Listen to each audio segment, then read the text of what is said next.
Selamat malam pemirsa dimanapun Anda berada. Hadirin di studio yang berbahagia, malam ini kita kembali lagi mengudara dalam acara Suara Keadilan. Pemirsa, setiap Rabu malam, Suara Keadilan mengudara dengan tema-tema yang aktual, mengikuti dinamika yang sedang hangat di tengah-tengah masyarakat kita. Sekarang ini semakin mendekati hari H Pesta Demokrasi, pemilihan umum presiden, wakil presiden, legislatif, dan DPD. Kita akan memperbincangkan berkaitan dengan persoalan adu konsep gagasan advokat pembela Pilpres. Yang hadir di studio bukan main-main, para tokoh advokat Jawa Tengah. Saya akan menyapa satu persatu para narasumber. Yang pertama Dr. Teguh Hadi Praitno SSMMM Ketua IJT Jawa Tengah. Apa kabar Mas Teguh? Kabar baik. Assalamualaikum Mas Jawadi. Waalaikumsalam. Alhamdulillah sehat. Ya. Masih sabar menunggu sampai tanggal 17 ini? Ya, harus bersabar menunggu sampai tanggal 17 ya. Oke. 17 April, ada 17 Mei, ada 17 Juni, terus 17 ada Agustus. 17. Ada 17 Agustus. Oke, selamat malam Mas Jawadi. Selamat malam Mas Teguh, Dr. Teguh Hadi Praitno, terima kasih. Juga saya ingin sapa Rangke Margana SHMH CLA, Ketua Ikadin Jawa Tengah. Selamat malam Mas Rangke. Selamat malam sahabat saya, Dr. Jawadi Hafidz yang saya hormati, pemirsa dan kawan semua yang kami muliakan. Terima kasih atas undangannya dalam topik yang sangat menarik ini. Terima kasih Mas Rangke Margana, Ketua Ikadin Jawa Tengah. Juga saya ingin menyapa Sohib yang sejak awal bersama-sama hadirnya Suara Keadilan di dulu Cakra Semarang TV, sekarang menjadi Semarang TV. Luar biasa nih aktivitasnya di luar yang saya tahu dari sosial media, cerita teman-teman. Saya ingin menyapa Sohib Theodorus Yosep Parera SHMH, Ketua Pradi Jawa Tengah. Selamat malam Pak Yosep. Selamat malam Bang, selamat malam untuk pemirsa Semarang TV. Salam Pancasila, Jawa Tengah selalu sehat, Indonesia makmur, aman, damai. Amin. Terima kasih Pak Yosep Parera. Juga tokoh juga, nggak kalah. Luar biasa ini. Coba jam terbangnya ini, waduh, bukan hanya Jawa Tengah rupanya. Ingin menyapa tokoh advokat kita, Bapak John Richard Latuhi Hamalo SHMH, Ketua KAI Jawa Tengah. Apa kabar Mas John? Baik, selamat malam Dokter Jawadi. Senang bisa bertemu Anda lagi. Amin, alhamdulillah. Dan permisa semuanya, kita berharap hari ini kita menyampaikan semuanya dengan baik tanpa ada konflik apapun. Iya. Masa depan Indonesia. Terima kasih Mas John Richard, tokoh advokat Jawa Tengah dan sudah sampai pada nasional ya. Kemudian juga saya ingin menyapa sohib kita juga Mas Budi BK SH, Ketua ABK Jawa Tengah Advokat Bela Keadilan. Apa kabar Mas John, Mas Budi BK? Baik Mas Jawadi, sahabat saya juga Ya. Selamat malam pemirsa Semarang TV ya? Ya, Semarang TV. Semarang TV. Wassalamualaikum warahmatullahi wabarakatuh. Waalaikumsalam warahmatullahi wabarakatuh. Ini ngomong-ngomong kalau BK apa ya? BK itu BK. B tulisannya BECKA ya, BK.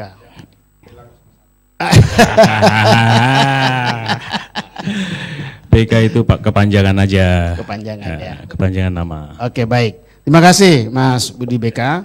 Kemudian saya menyapa luar biasa salah seorang caleg yang juga sudah tidak asing lagi, nama besar di Jawa Tengah, Mas Iwan Laksono, HSSE MSI. Apa kabar Pak Iwan Laksono? Kabar baik Dokter. Iya. Assalamualaikum warahmatullahi wabarakatuh. Waalaikumsalam warahmatullahi Salam wabarakatuh. sejahtera kita semua. Terima kasih Sehat. atas waktunya Semarang TV mengundang kami mewakili Ikatan Keluarga Alumni Lemhanas Komisariat Provinsi Jawa Tengah. Semoga diskusi pada malam hari ini memberikan sesuatu yang positif untuk Jawa Tengah. Luar Demikian Dokter. Terima kasih Siap. Pak Iwan Laksono. Juga saya ingin sapa sohib kita juga senior untuk advokat Jawa Tengah, Bapak H. Heri Darman SH, advokat, ketua Kawah ya. Selamat malam Pak Heri Darman. Selamat malam Pak kabar Jawada, ini, Pak? ketemu lagi nih. Iya baik, ketemu lagi. Mudah-mudahan dialog diskusi ini mendapatkan sesuatu yang manfaat untuk bangsa kita ini. Iya, dan memang malam ini kita akan adu konsep. Harus. Gimana Jadi konsep ini yang nampaknya terbaik? narasumber ini luar biasa semua ini. Iya, sangat berkualitas semua ini saya melihat. Nampaknya Kak Koto ABK agak kedinginan nih saya lihat. Mudah-mudahan tenang aja, ada Bang Yogsep di sebelah itu. Ada Pak Yusuf dan ada Pak John ya. Ya, Dingin Pak tapi- John lawan, kalau Pak John lawan. Oh Pak John ya. Lawan. Dingin tapi hangat. Oke baik, terima kasih Pak Heri Darman. Saya juga ingin menyapa siapa? Silakan diperkenalkan. GMPK ya? Iya, Apa itu GMPK? Gerakan Masyarakat Perangi Korupsi. Banyak peran korupsi. Namanya siapa ya? Oke, Bapak. Oh Mbak Oki ya. Kayaknya saya pernah ketemu di mana dulu ya? Oh gitu yang sama Pak Heri Darman waktu itu ya. Kita live ya. Oke baik. Terima kasih Mbak Oki. Silakan Mas. Kedinginan? Mau perkenalkan nama nggak apa-apa? Udah duduk di sini kan? Silakan. Perkenalkan, nama saya Reana Junma dari anak Pak Rangkai Margana. Oh, anaknya Pak Rangkai? Iya. Putranya atau anaknya? Putranya. Putranya Pak Rangkai. Iya. Luar biasa ini Pak Rangkai ini. Iya. Silakan sebelahnya. Saya Raymond Lantang. Raymond Lantang. Kalau yang sebelah saya anaknya Pak Rangkai, kalau saya anak buahnya Pak Rangkai. Anak buahnya Pak Rangkai. Kalau sebelahnya? Assalamualaikum warahmatullahi wabarakatuh. Komandannya Pak Rangkai. Selamat malam, Selamat malam. Dokter. Saya Satria Yuristia Grasa Putra dari asisten Pak John Pak John Richard Richard. dari Oke, kubu luar biasa. 01. Oke baik. Luar biasa. To the point ya kan. Ya, singkat, tepat, jelas, dan tegas ya. Oke baik. Terima kasih. Saya bingung nih mau mulai dari mana, semuanya tokoh semua ini ya. Oke baik. Ada request rupanya. Mulai dari Mas Budi Beka ini. Mas Budi Beka. Seperti yang kita tahu di dalam semakin mendekati Pilpres ya. Dan kita ingin coba gali ide-ide segar, ide-ide konstruktif, ide-ide yang cemerlang dalam rangka menyongsong hari H Pilpres 2019. Kira-kira apa yang terbaik di dalam rangka menyongsong hari H ini dalam konteks Pilpres kita? Silakan Mas Budi Beka. Terima kasih Mas Jawadi. Jadi ini saya agak dingin tapi hangat juga nih karena ada Bang John, ada Bang Yosep ya kan. 01 semua ini. Jadi gini Bung Jawadi. Yep. Jadi kami itu melatar belakangi adanya ABK atau lahirnya ABK itu. Apa itu ABK itu? ABK itu Advokat Bela Keadilan. Oh, baru tahu saya. Advokat Bela Keadilan. Advokat Bela Keadilan. Oke, lanjut. Bukan nama saya loh ya. Kebetulan itu hampir sama. Ya, lanjut. Jadi ketika di Central Java Lawyer Club itu terjadi perdebatan dan perbedaan pendapat yang cukup tajam, tentunya antara kubu 01 sama 02, saya perhatikan cukup rame. Jadi kemudian saya berinisiatif teman-teman yang 02 itu saya ajak untuk ketemu. Ada Cak To, ada Mbak Lis dan lain-lain. Kemudian kita saya mengusulkan bahwa kita mesti buat satu forum nih, advokat yang aspirasinya dukung ke 02. Kemudian kita hari Jumat rapat pertama, kemudian hari Jumat kedepannya itu kita main deklarasi. Jadi kita hanya punya waktu Senin, Selasa, Rabu, Kamis, Jumat. Dana juga kita patungan.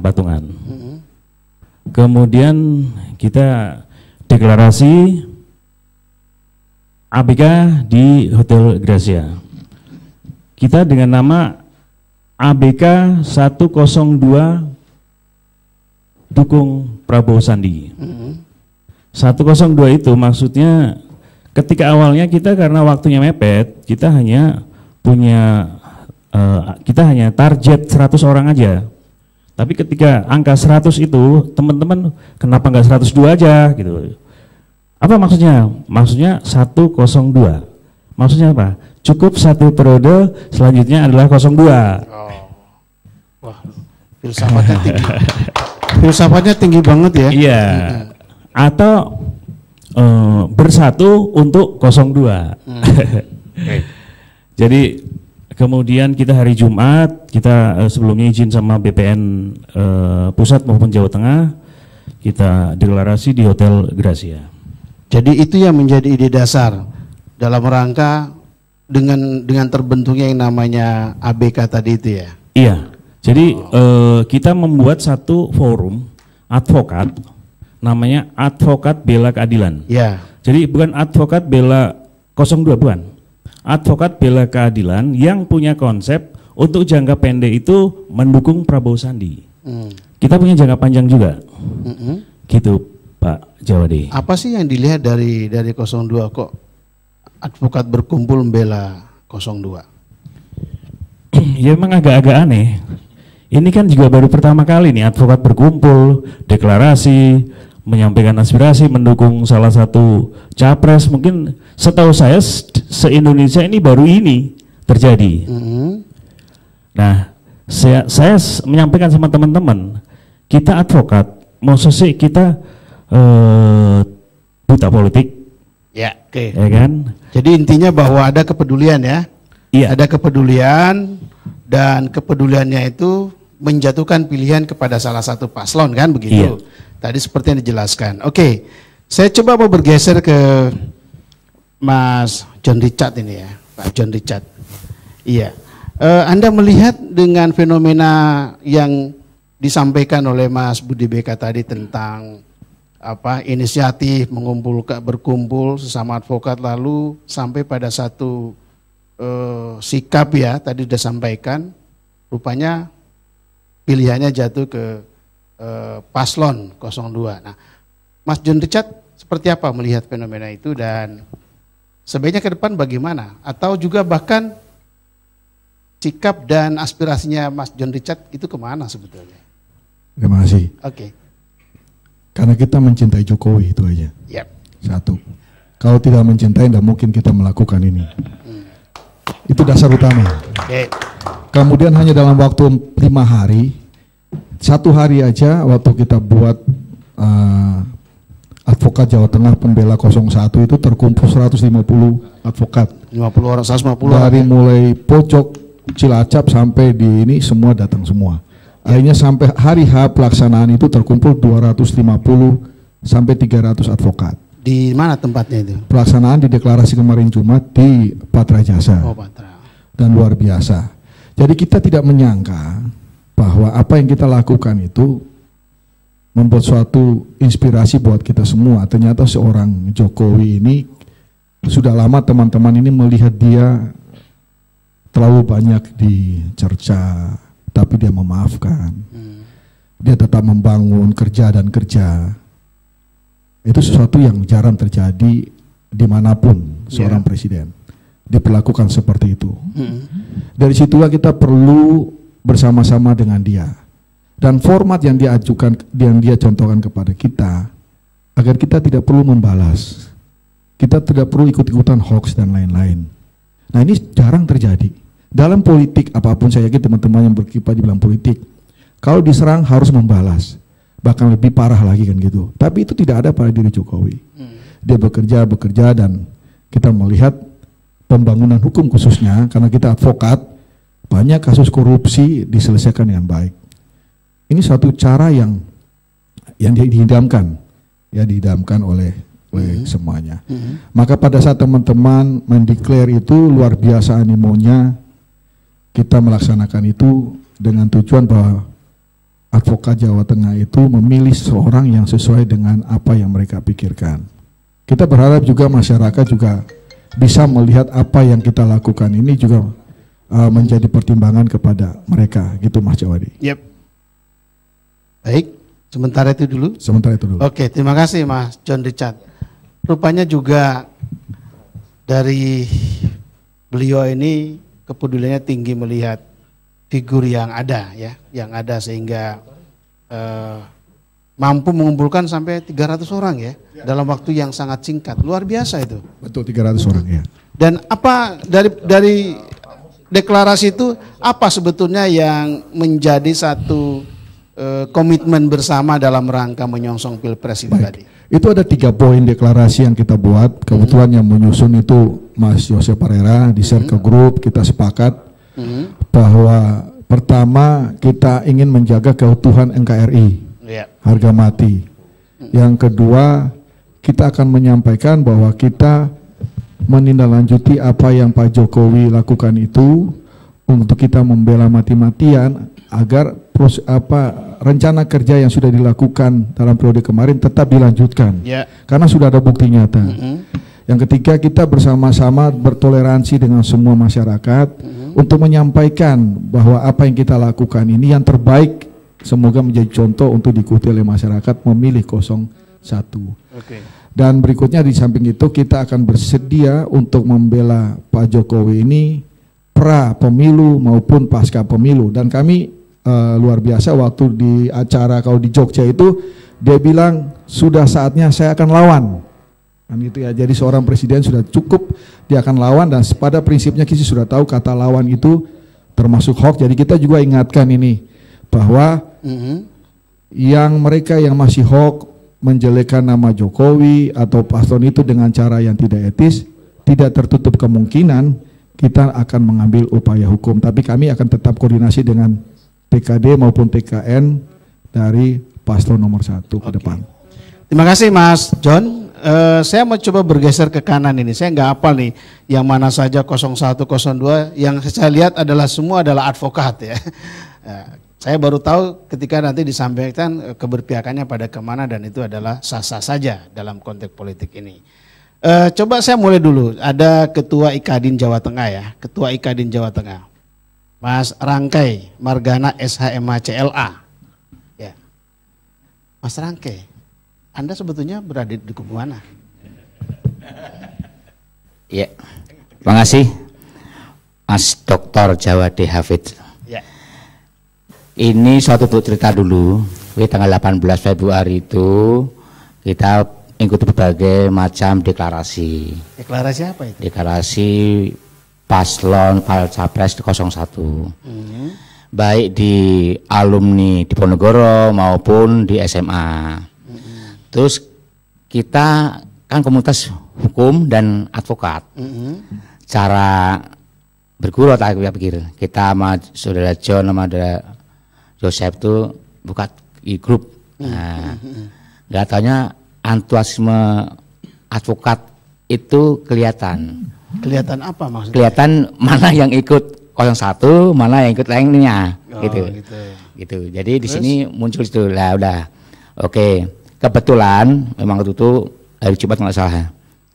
Dari ABK itu mendeklarasikan adanya ABK di Hotel Gracia kalau nggak salah. Anda hadir? Saya enggak. Jelas enggak. Ya terus kita oke lah sebagai teman sama-sama menunjukkan dari arus bawah yang ingin kita juga muncul. Yuk kita muncul. Nah malah muncullah di deklarasi di Patra Jasa dengan satu topik advokat Jawa Tengah pembela tagar 01 itu. Tidak jelas. Ya. Dalam hal ini pun tidak cuma kita deklarasi habis itu bertinggal. Kita juga punya beberapa program. Baik program campaign mau program lainnya yang tujuannya adalah mendukung program-program dan kinerja yang telah dihasilkan oleh Bapak Jokowi ini gitu. Jadi ya kita sangat senang ya sebagai orang demokrasi muncul pembelaan dari 01 dan sebagainya, senang saya. Artinya jangan sampai ini sebagai gesekan. Kita orang senang berpikir semua, kita cari solusi. Kita berkampanye menurut cara kita, sesuai dengan apa yang diinginkan kita, gitu. Ya, oke. Jadi jelas ya sikapnya ya, 01 ya. Oh ya. 01. Baru sekarang saya tahu nih. Enaknya di host itu kan ya bisa cepat tahu lah di forum itu. Oke. Betul, Pak. Oke, baik. Saya coba selamat datang Mas Jainal Abidin Petir. Selamat bergabung di acara kita malam ini, Suara Keadilan. Iya. Assalamualaikum warahmatullahi wabarakatuh. Mas Jawade dan teman-teman advokat senior ini. Mereka itu sudah lama berkecimpung. Kalau saya kan baru masuk, terus sekarang berhenti dulu karena sebagai komisioner komisi informasi. Tapi tetap statusnya advokat itu. Itu. Oke, baik, perkenalan itu. Saya bergeser dulu ya. Saya melihat ada ikatan Lemhanas. Kepala Sekretariat Lemhanas RI Jawa Tengah, Pak Iwan Laksono, HSSE MSI. Apa hubungannya Lemhanas dengan Pilpres ini, dengan advokat? Oke, terima kasih Dr. Jawadi Hafidz. Pada kemarin waktu 2 hari sebelum ini kita diskus sama produser. Kalau ditanya ada apa ini antara Ikatan Keluarga Lemhanas dengan adu konsep berkaitan dengan para lawyer, keterpihakan ke 01, 02. Oh jelas kami akan ambil peran friends, saya bilang begitu. Karena bagaimanapun sesuai dengan apa yang di Ikatan Keluarga Alumni Lemhanas, sesuai dengan arahan Ketua Umum Jenderal Agung Gumelar, Ikatan Alumni Lemhanas tidak berpihak kemanapun di dalam rangka untuk keterpihakan antara 01 dan 02. Netral ya? Netral. Itu bicara Ikatan Keluarga Besar Alumni Lemhanas. Netral. Iya. Sebentar, Dokter. Yang kedua, berkaitan dengan personal itu dipersilahkan. Tapi jangan membawa bendera Ikatan Keluarga Alumni Lemhanas di dalam kancah keterpihakan. Lemhanas atau Ikatan Keluarga Lemhanas punya peran di situ karena dengan kehadiran keluarga besar IKA Lemhanas kan mohon maaf di Jawa Tengah itu sudah terdeteksi keluarga sejak IKAL terbentuk 17 Maret 78 itu sudah ada 485 menjadi keluarga besar keluarga IKA Lemhanas. Otomatis beliau sudah lulusan Lemhanas RI. Dan teman-teman itu sudah masuk ke beberapa, baik ke 01, 02. Kami pun atas Ketua Umum kami, beliau Bapak Dr. Sipuryono mengatakan, di dalam rangka untuk pilkada ini, sesuai mengacu kepada hasil keputusan daripada Ketua Umum tidak ada. Kalau person, monggo dipersilakan, tapi jangan pernah membawa bendera IKAL kemana-mana. Nah kami, kehadiran kami di sini, kami bangga sebagai Ketua Lemhanas Jawa Tengah, keterikutan daripada teman-teman atau saudara-saudara kami yang tercinta dan terkasih, lawyer ini masuk di dalam 0112 menunjukkan bahwasanya kedewasaan berpikir teman-teman akan memberikan, entah itu diminta dan tidak diminta, akan memberikan saran kepada tim yang ada di manapun levelnya, agar berjalannya desta demokrasi di Jawa Tengah ini biar aman, tentram dan nyaman. Oke, baik. Demikian, Dokter. Ya, luar biasa ini, bijak sekali nih pandangannya Pak Iwan Laksono. Lemhanas masalahnya ya, Lemhanas. Oke, baik. Saya mau bergeser ke sebelah kiri saya, Pak Yosef Parera. Pak Yosef. Ya.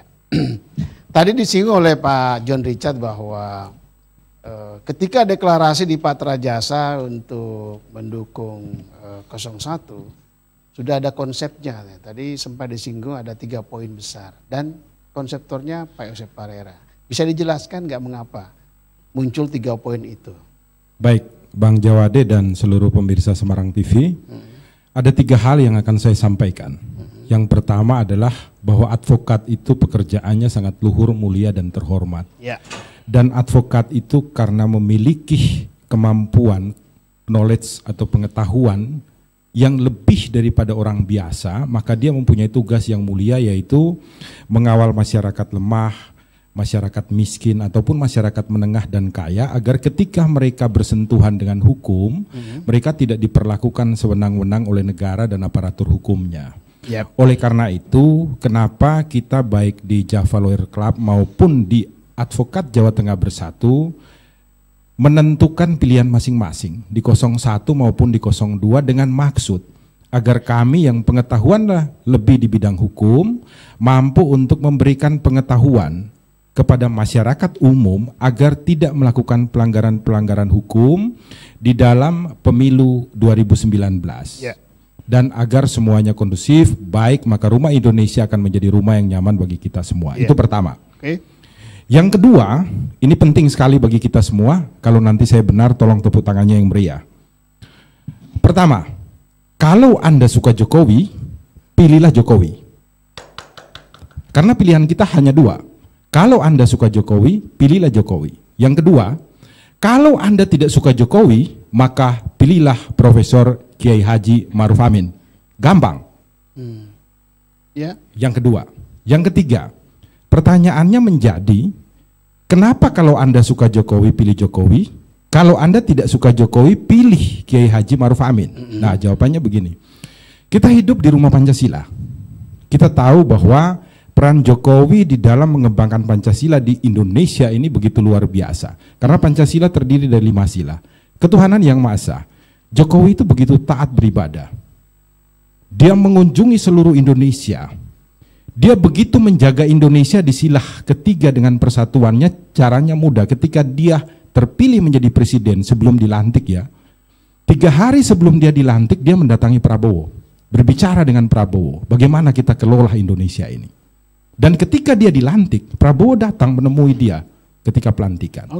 Beberapa hari kemudian, kembali Prabowo mendatangi di Istana Bogor. Dan tahun 2016, Pak Jokowi datang berkuda bersama Prabowo dan kemudian Prabowo mengunjungi istana. Inilah cara kerja Pancasila, menjaga Pancasila. Jokowi benar-benar mampu merangkul semua pihak yang tidak suka kepadanya untuk mengajak bersama-sama gotong royong. Itu hanya orang-orang bertuhan yang bisa melakukannya. Kedua, yang ketiga. Ya, ini mengenai silah Pancasila tadi. Ini ketiga.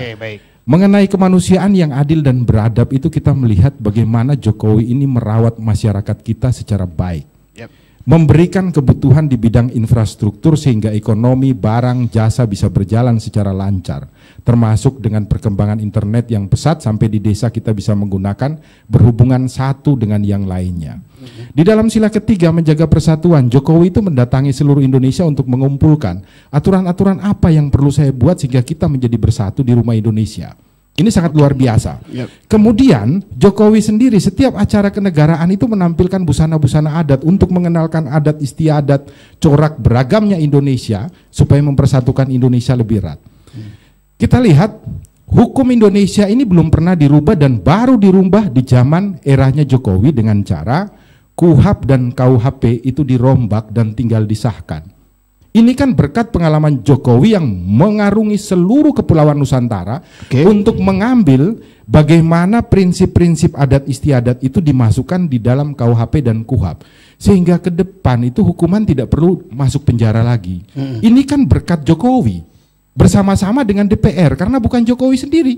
Di DPR itu juga ada orang-orang yang bertentangan tapi bersama-sama membangun Indonesia. Cara merangkul yang sangat luar biasa dari Jokowi ini. Sila keempatnya?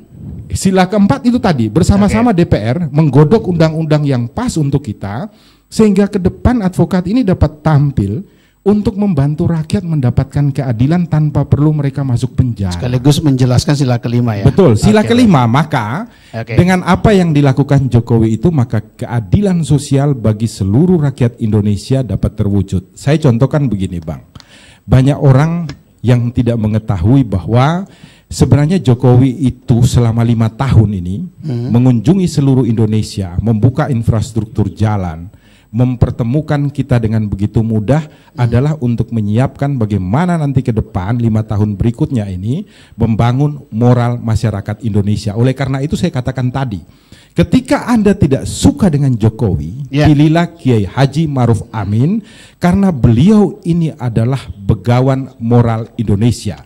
Dengan beliau inilah maka kita akan menjadi bangsa yang hebat di Asia maupun di dunia, seperti harapan Soekarno ketika berpidato 1960 di PBB, di mana Soekarno mengatakan dengan tegas, kalau Pancasila masuk di dalam deklarasi hak-hak asasi manusia, maka dunia akan tercipta baru tanpa adanya peperangan, kedamaian terjadi di seluruh bumi. Baik, Pak Yosep, luar biasa ini.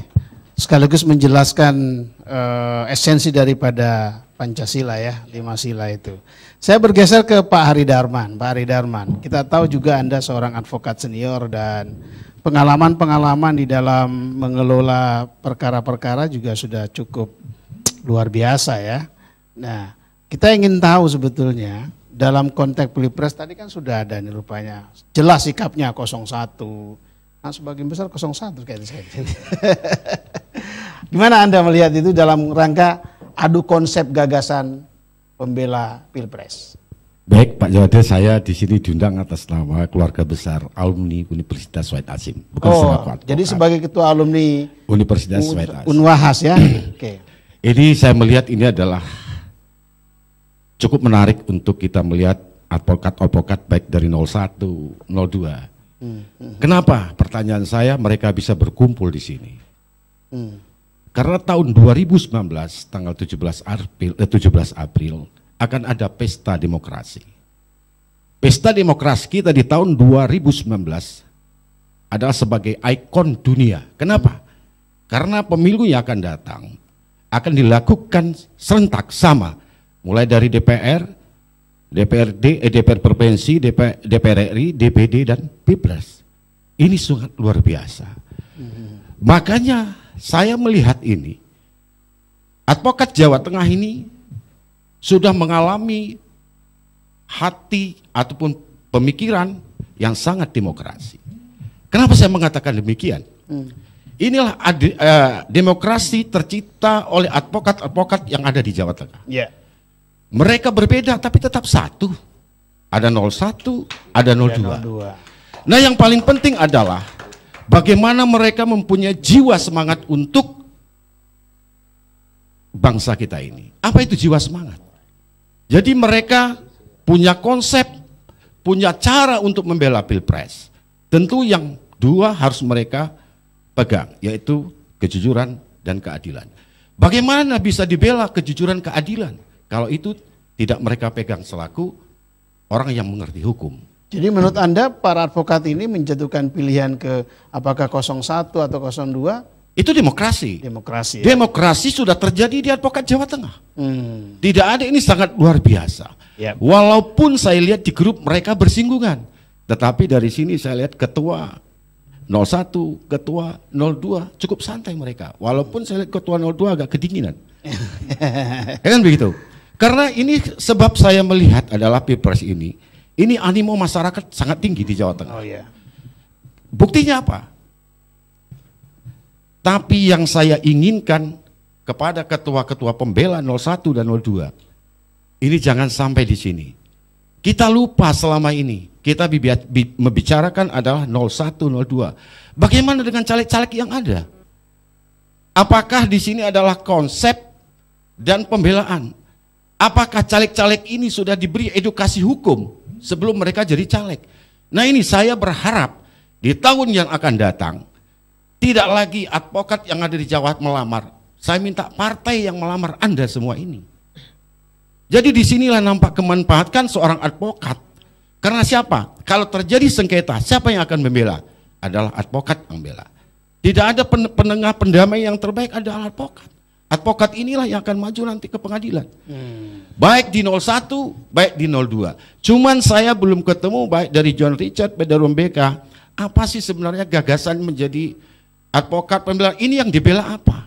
Ya. Saya belum jelas. Jadi sebelum ketemu intinya dua-dua ini masih bingung selaku ketua kawah ini. Tapi diingatkan rektor mengatakan ketua kawah harus netral. Saya sepakat dengan Pak Iwan. Kita netral Pak Iwan. Jadi saya belum ketemu, saya belum bisa ngekritisi 01, 02. Konsep mereka belum muncul. Ya karena belum saya tanya. Nah oke Pak Jade, saya masih menunggu ini. Saya tanya memang. Karena kalau 01 seandainya melenceng, saya akan bantah, 02 juga akan saya bantah. Ya. Terima kasih. Terima kasih. Ya.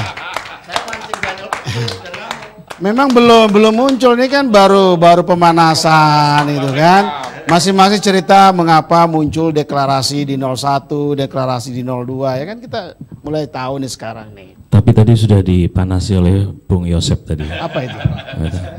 Dengan 01 begitu luar biasanya. Ya. Terus? Cuma karena saya belum ditanya, jadi saya nunggu pertanyaan itu aja. Oke, baik, ya baik. Saya bergeser dulu ke Mas Dr. Teguh Hadi Praitno dari IJTI ya. Biasanya kalau di orang media itu kan infonya banyak ini.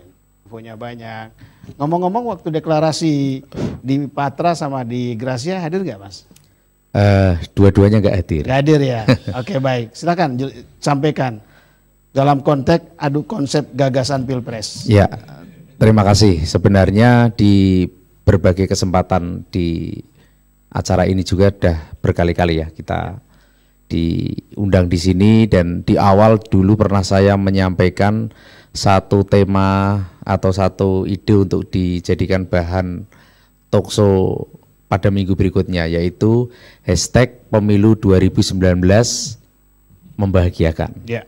Itu bahkan di akhir tahun 2018 kalau nggak salah, jadi sudah 1 tahun ya, karena ini sekarang 2019. Kemudian kalau saya melihat dalam konteks ini sepanjang sepanjang tidak ada pergesekan fisik, saya kira itu biasa-biasa saja.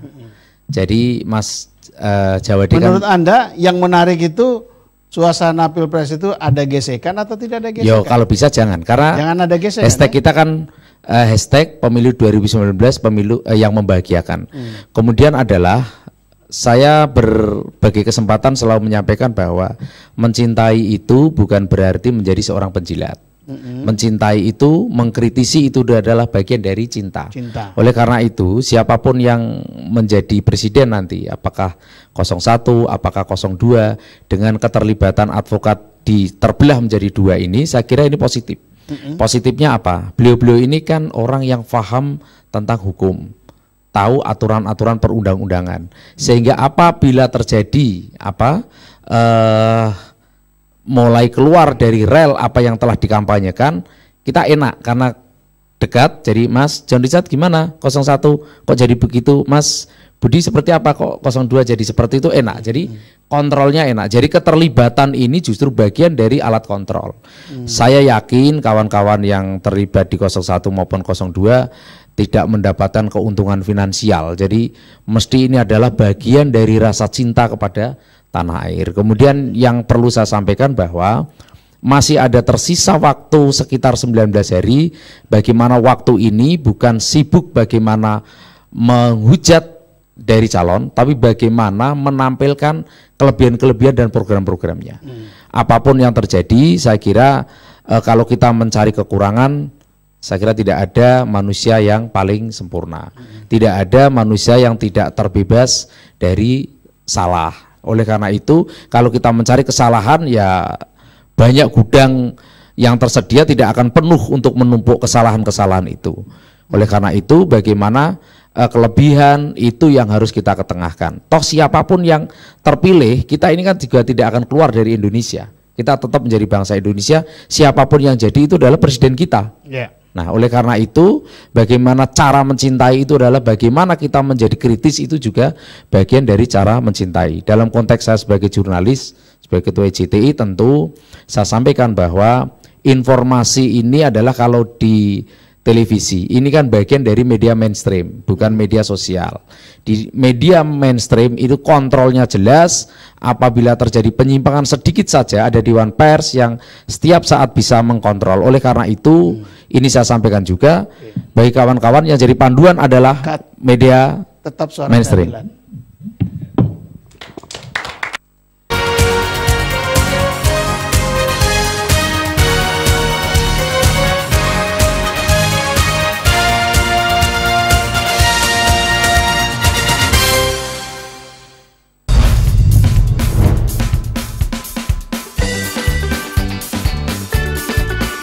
Delananya Bisinau.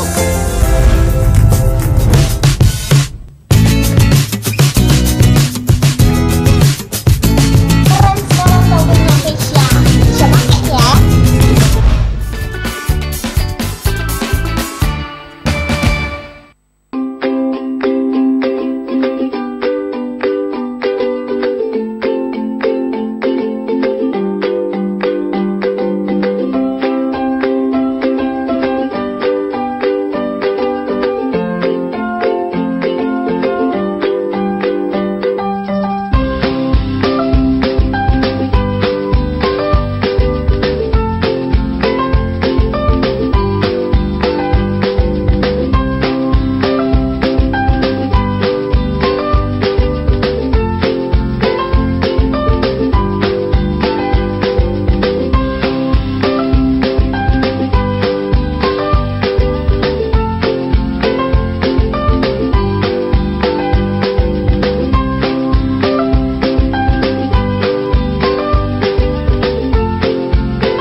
aplikasi chatting tanpa kuota nih.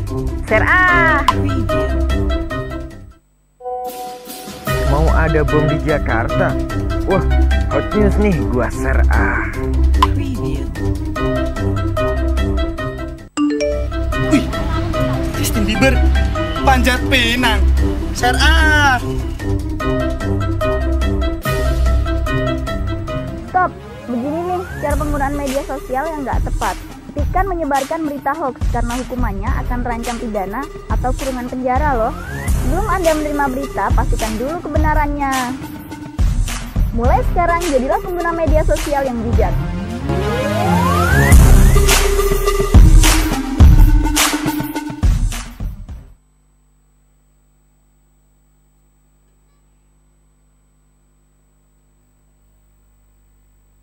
Dari pertemuanku dengan matematika, aku merasa ada yang berbeda. Aku, yang aslinya nggak suka pelajaran hitung-hitungan, merasa ada ketertarikan untuk mempelajari lebih dalam. Ternyata beneran susah. Dan aku heran, sebenarnya apa sih gunanya belajar matematika? Tapi setelah aku niat dan belajar sungguh-sungguh, akhirnya aku bisa. Sekarang, aku memetik hasil dari jerih payahku belajar matematika. Mulai dari menguasai bahasa pemrograman, menghitung perbandingan, sampai mendesain aplikasi. Jujur, matematika sangat membantu dalam pekerjaanku. Aku menjadi orang yang kritis, aktif, dan kreatif dalam pekerjaanku. Dan aku bisa sukses karena matematika.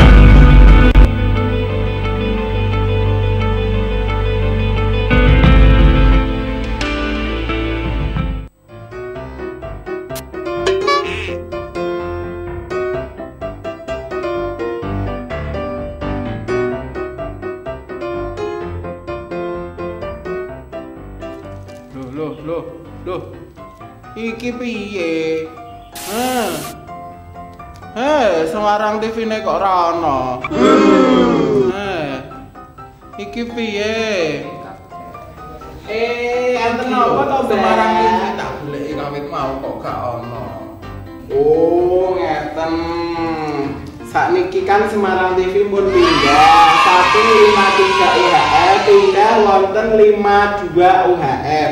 Berarti TV-ne kudu di setting ulang, Mbah. Oh alah, ngono. Berarti ki kudu di setting ulang. Oh. Lah wong Semarang TV wis apa? Oh no. Ku menangis membayangkan betapa kejamnya dirimu atas diri.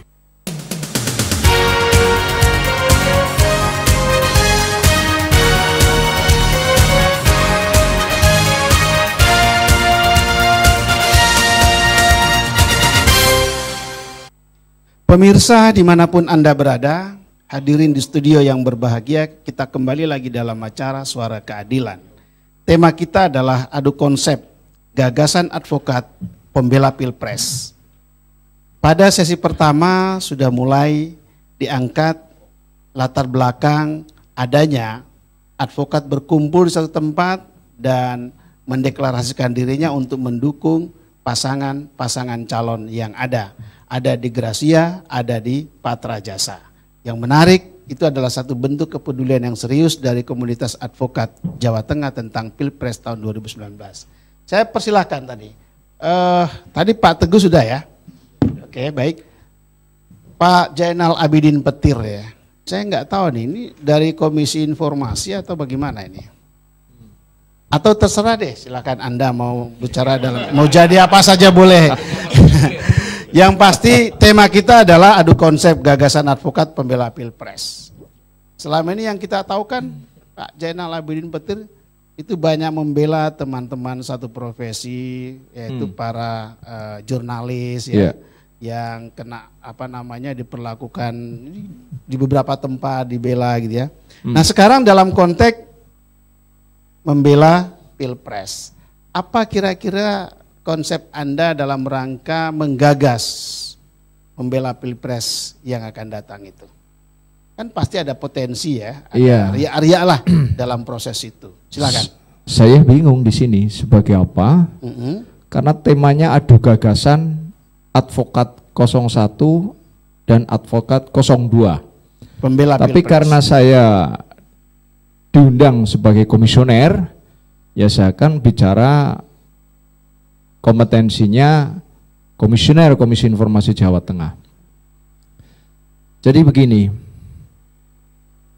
ini kan kaitannya dengan pemilu, ya, bahwa pemilu itu kan sebagai sarana kedaulatan rakyat untuk memilih wakilnya, baik presiden maupun legislatif, kan gitu. Terus tadi disampaikan lebih kepada presiden nampaknya. Nah, presiden itu tadi ada yang sampaikan bahwa ini menjalankan Pancasila dan ini. Semua calon presiden wajib hukumnya harus menjalankan Pancasila. Undang-Undang Dasar Negara Republik Indonesia itu wajib. Kalau enggak boleh daftar. Itu syarat mutlak. Nah, sekarang yang terpenting bagaimana program mereka.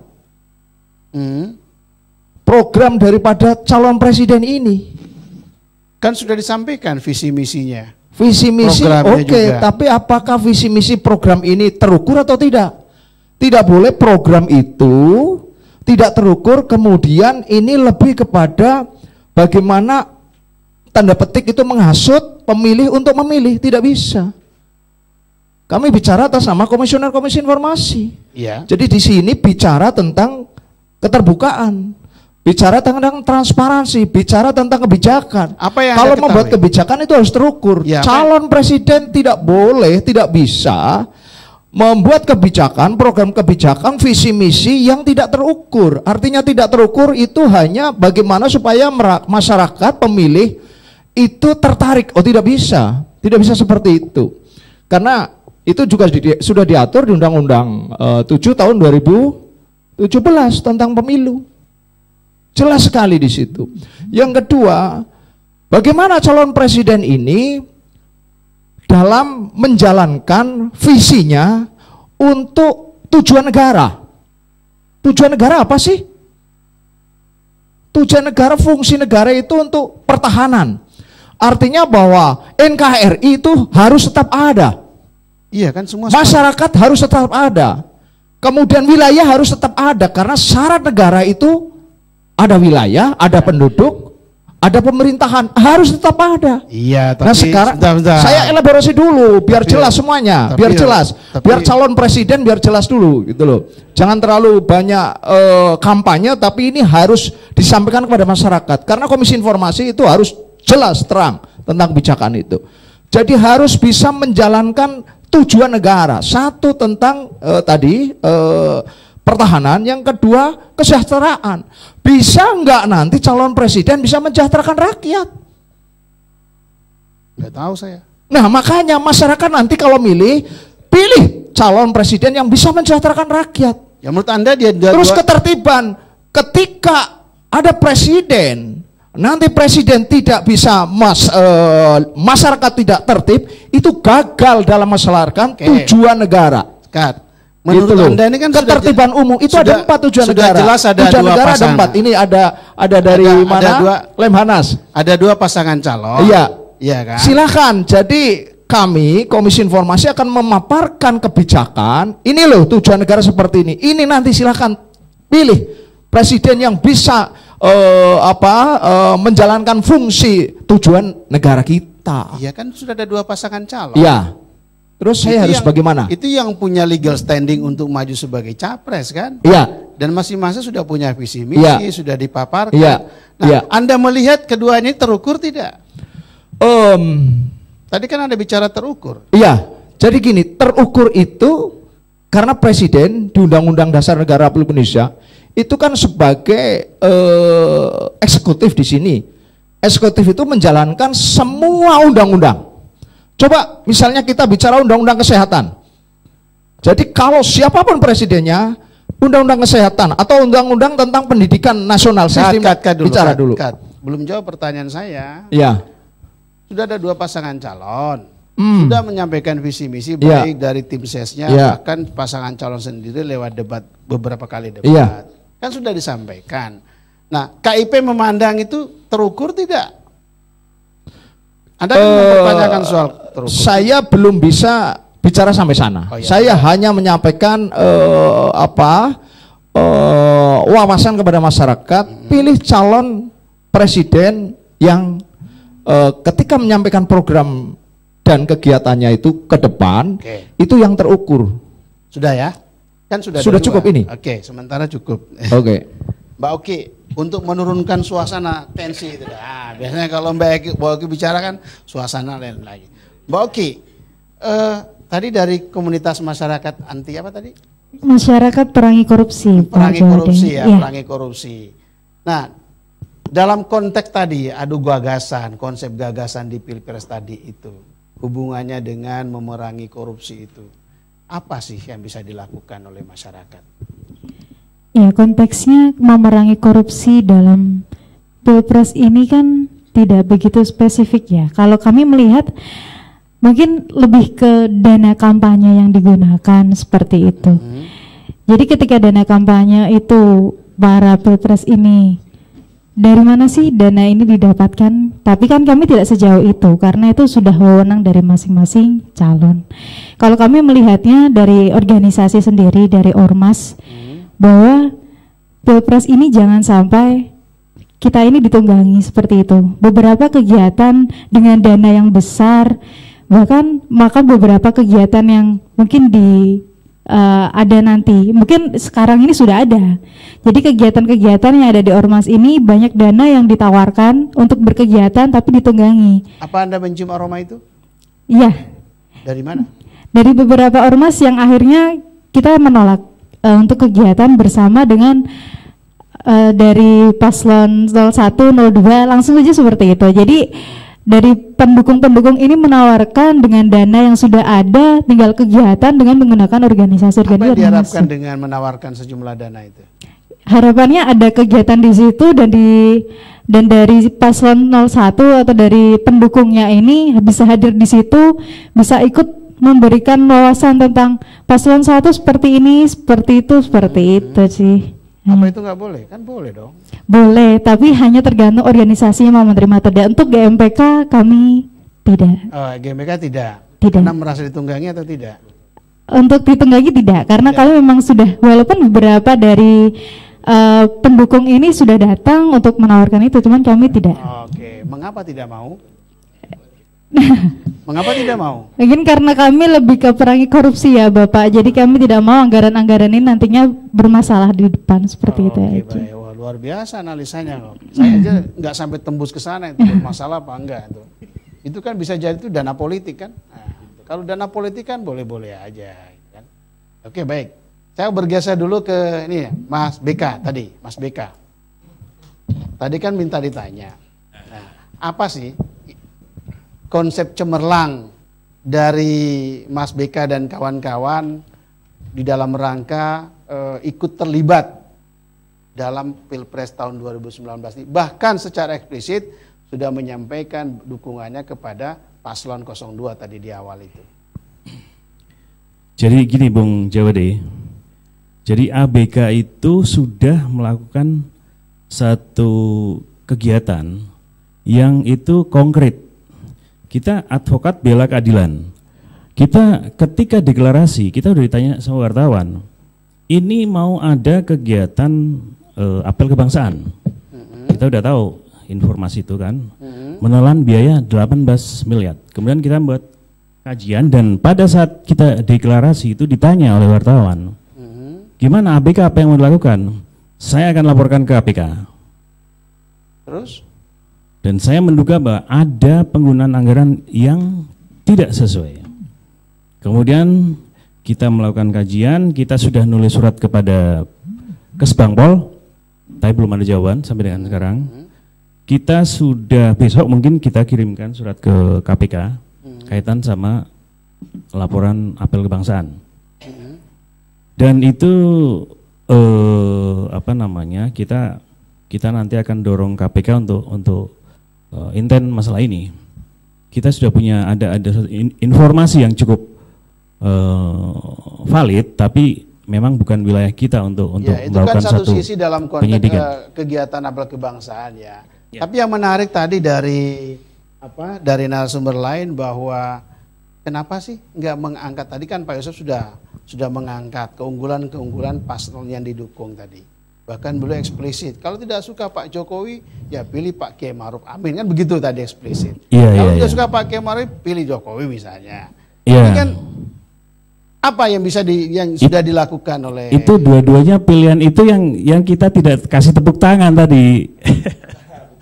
Nah, dari sehingga APK sendiri bagaimana? Jadi kalau ini karena efek kita sudah sering terjadi perdebatan di dalam grup advokat, itu sehingga kalau ada yang mengunggulkan misalnya Jokowi, kita sudah satu hal yang biasa, ya kan? Kalau kita mengunggulkan Prabowo, ini juga sudah hal yang biasa, bahkan itu akan dibilang itu hoax itu. Ya mengunggulkan calonnya kan sah-sah saja. Iya. Artinya bahwa itu efek terhadap saya, ya kan, sehingga ketika sebelah saya ini Bung Yosep mengunggulkan Jokowi, bagi saya biasa aja, ya kan, karena memang juga kalau saya bantah itu juga banyak sekali yang bisa kita bantah berkaitan dengan kebijakan dari Pak Jokowi. Pertanyaan saya, apa sih keunggulan 02 sehingga Anda terpikat dengan 02? Ya. Kalau Pak Yosep, Pak John tadi jelas. Iya. Terang benderang sampaikan argumentasinya. Saya paling kalau di grup itu juga tidak pernah mengunggulkan secara langsung 02, tapi kalau saya ditanya pasti saya akan mengatakan. Ya ini saya tanya. Ya, bahwa kalau 02 pasti bahwa dia itu seorang letnan jenderal, punya standar yang cukup lah untuk bicara soal pengetahuan soal pertahanan keamanan. Kemudian secara pribadinya Pak Prabowo itu juga kayak Gus Dur bilang Pak Prabowo itu orang yang pemimpin yang paling ikhlas. Kemudian Pak Prabowo itu juga di luar dia sebagai pejabat, dia pun juga punya empati terhadap rakyat Indonesia ketika ada seorang warga negara Indonesia dari NTT kalau nggak salah, itu dia bebaskan di Malaysia. Itu dia melakukan satu dengan menggunakan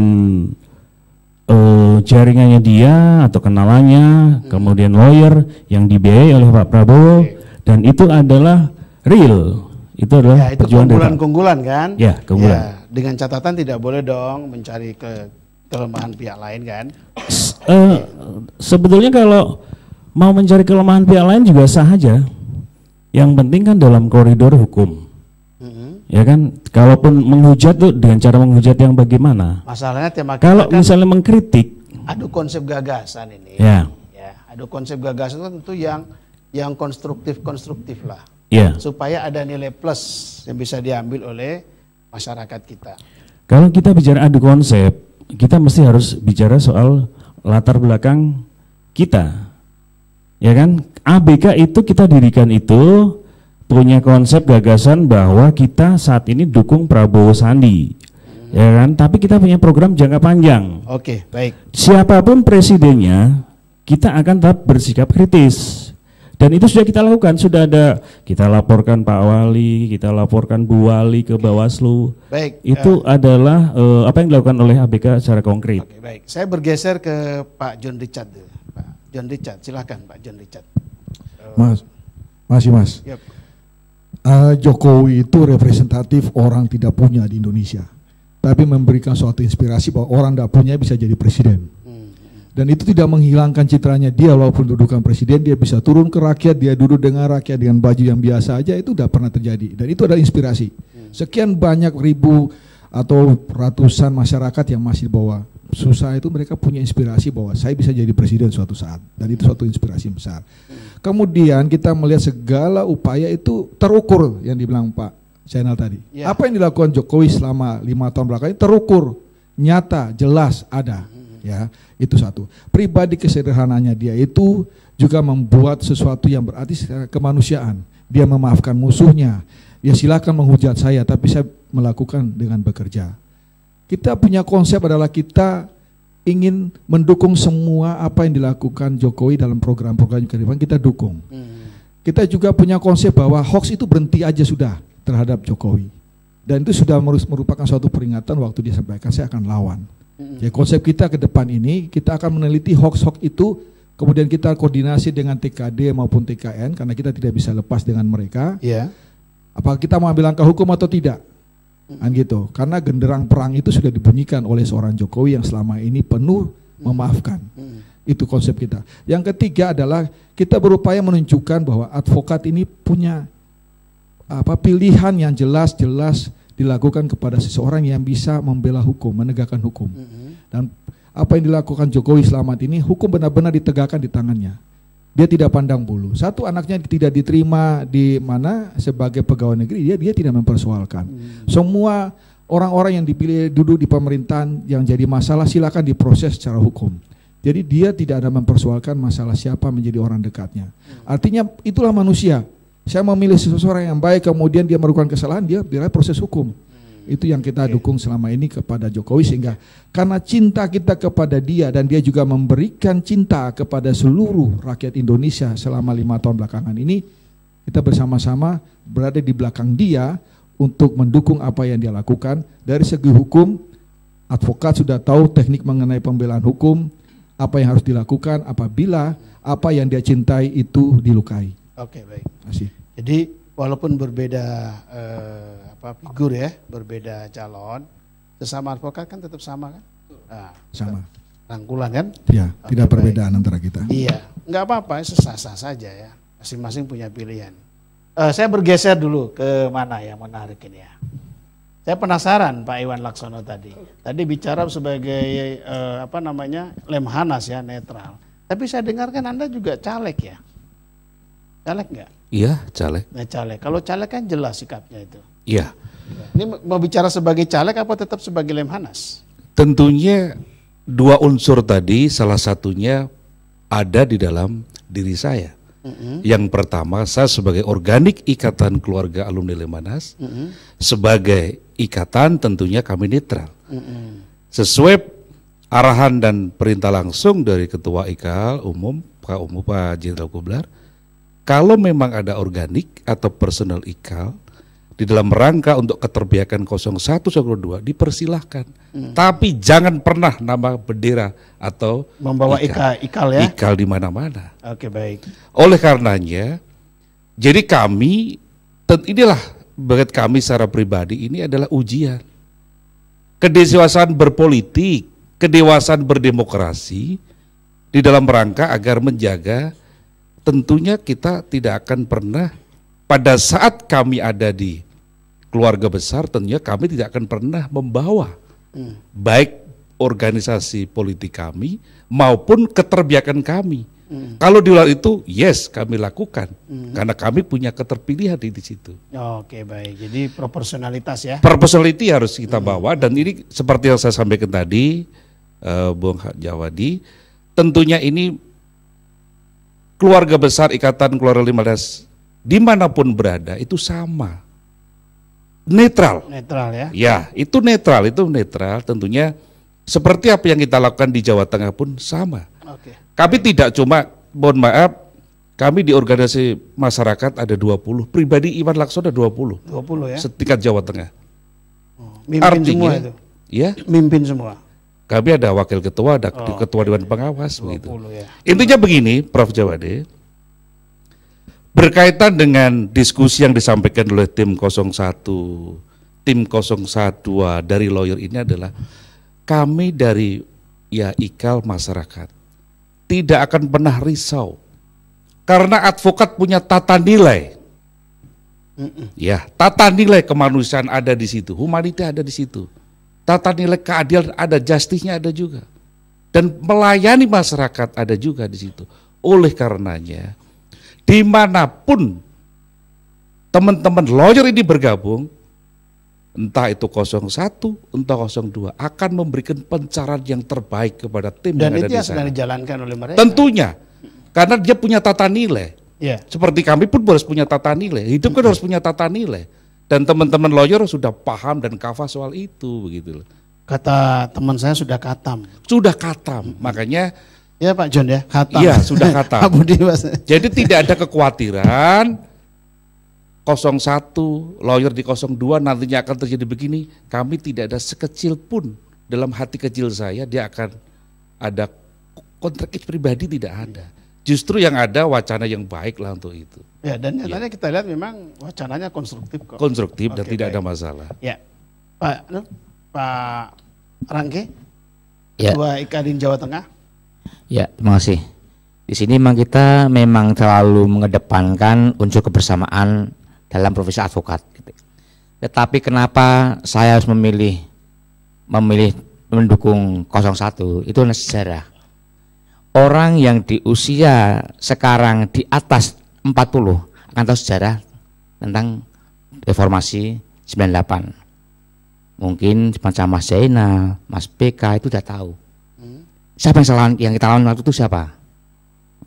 Ya. Terus? Kebetulan aja sekarang ini bekas menantu nyalon.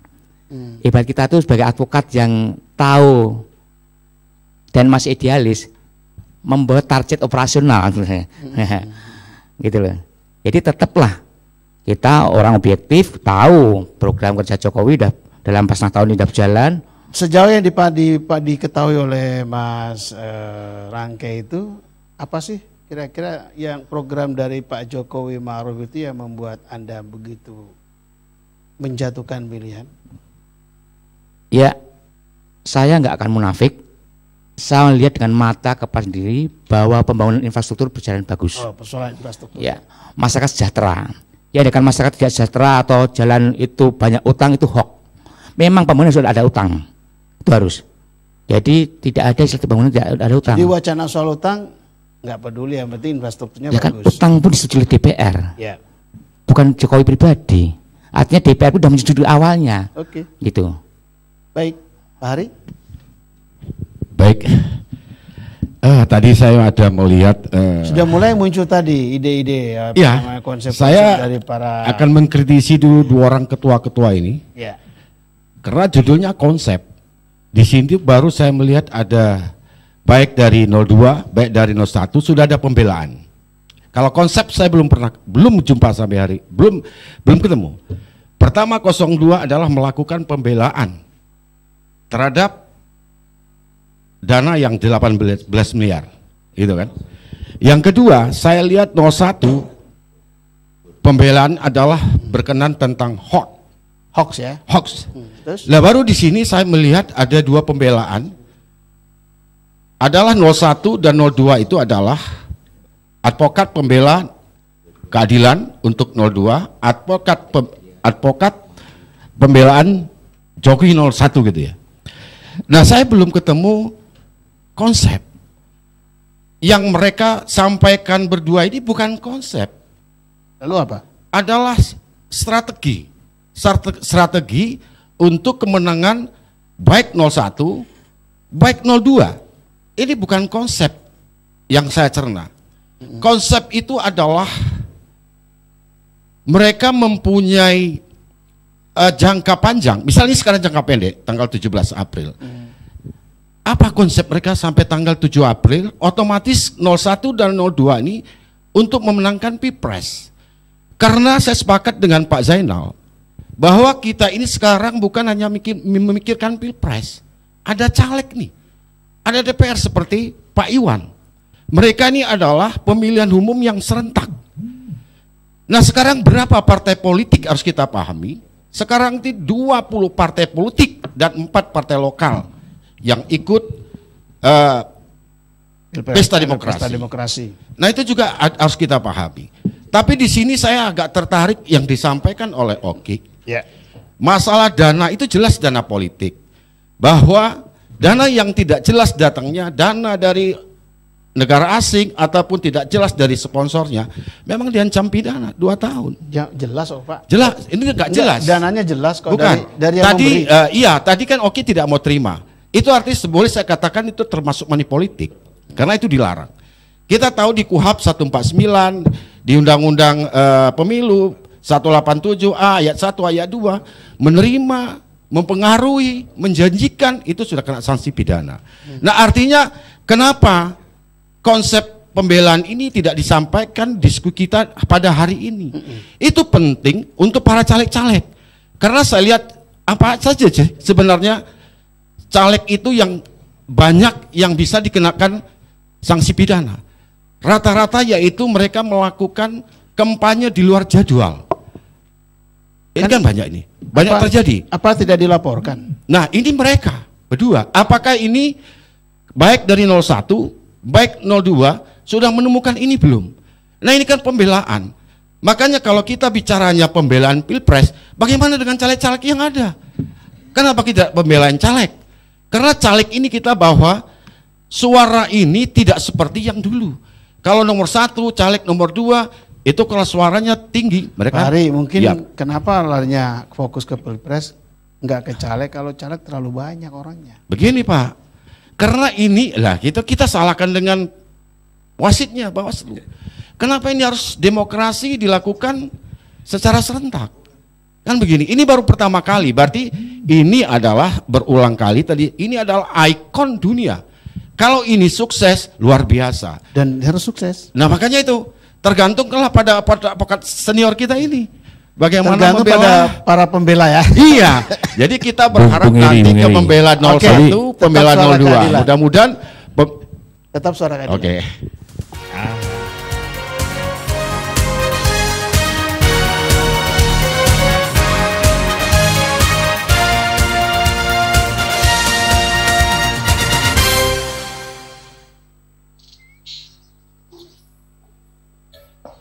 Bu, ngarep banget sekolah, jauh duitnya.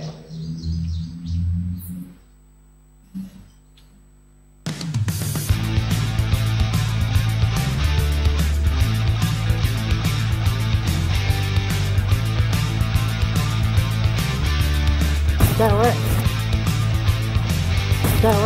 Apa sih ini? Maaf mas. Bocah kan ada yang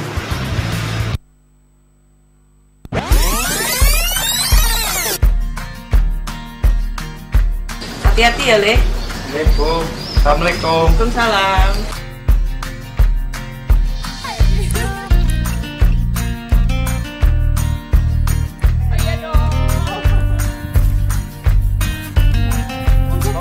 Oh iya, hati-hati ya.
Pemirsa dimanapun Anda berada, hadirin di studio yang berbahagia, kita kembali lagi dalam acara Suara Keadilan.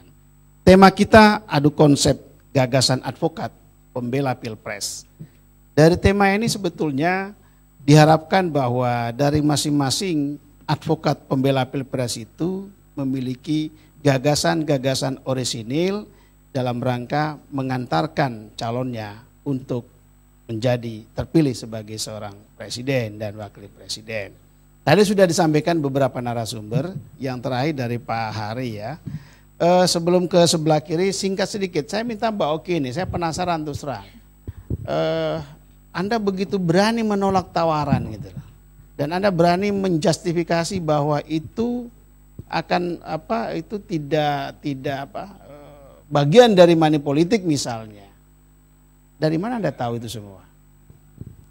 Ya, untuk money politik pesta demokrasi, kami bilang bahwa saya selaku dari GMPK Kota Semarang tidak ingin ada di lingkaran situ. Tidak mau masuk dalam lingkaran. Betul. Maunya di luar lingkaran. Iya, karena kami pikir Pilpres ini sudah terlalu panas. Dan ternyata lebih banyak lagi permasalahan istilahnya dengan perangi korupsi ini banyak tanpa harus kita ikut dalam lingkaran Pilpres seperti itu. Baik. Jadi biarlah para teman-teman advokat yang lain ya. Iya, sudah banyak sekali teman-teman advokat yang luar biasa sudah mengkritisi bahkan pembela 0102 yang saat ini sudah apalagi mendekati tanggal 17 April ini. Kami tidak ingin berada di situ aja gitu sih, Pak. Iya. Ya, tapi kan tetap harus menggunakan hak pilih. Pasti hak pilih kita gencarkan itu. Kita juga bilang jangan sampai golput kayak seperti. Jangan golput. Itu tidak bertanggung jawab terhadap negara itu kalau dia golput. Siapa tadi mau ngomong? Oh, silakan. Bung Jawade. Tadi kalau bicara golput sebentar. Selamat datang ya adik-adik dari mana? UNES ya. UNES Fakultas Ilmu Sosial. Luar biasa. Pekerja sosial semua nih. Ilmunya ilmu sosial semua. Terima kasih dari Fakultas Ilmu Sosial Universitas Negeri Semarang. Oke, silakan. Tadi sedikit itu, Mbak Oki ya. Kaitannya sama golput tadi. Itu hari ini kalau nggak salah saya baca di media itu MUI itu menfatwakan golput itu dosa. Saya juga heran lagi nih. Ya dah. Institusi yang saya duga dia sebagai pendukung 01 ini agak ugal-ugalan nih kalau saya lihat sih. Karena apa? Memilih atau melakukan pilihan itu ada hak, bukan kewajiban. Saya hak mau bicara, itu hak saya. Saya mau diem atau mau bicara. Saya mau pilih atau enggak. Kenapa kemudian dikatakan dosa? Ini kan penyesatan kalau menurut saya. Ya, oke. Ya. Satu itu ya. Kemudian yang berkaitan sama konsep tadi. Kalau saya kalau kita mau terlalu bicara soal konsep karena memang kita itu datangnya juga memang secara mendadak, itu ya konsepnya apa adanya. Tapi kita punya satu program. Tadi saya katakan program ada jangka pendek, ada jangka panjang, ya kan? Apa programnya? Nah, program jangka pendek itu mendukung Jokowi. Apa sih? Sorry. Iya, Jokowi tapi tahun 2014, ya kan? 2014. Terus. Kalau 2019 karena kinerja Jokowi, ya, karena enggak keceplosan sengaja ini, biar senang kan? 2014. Oke, lanjut. Sudah saya sampaikan 2014.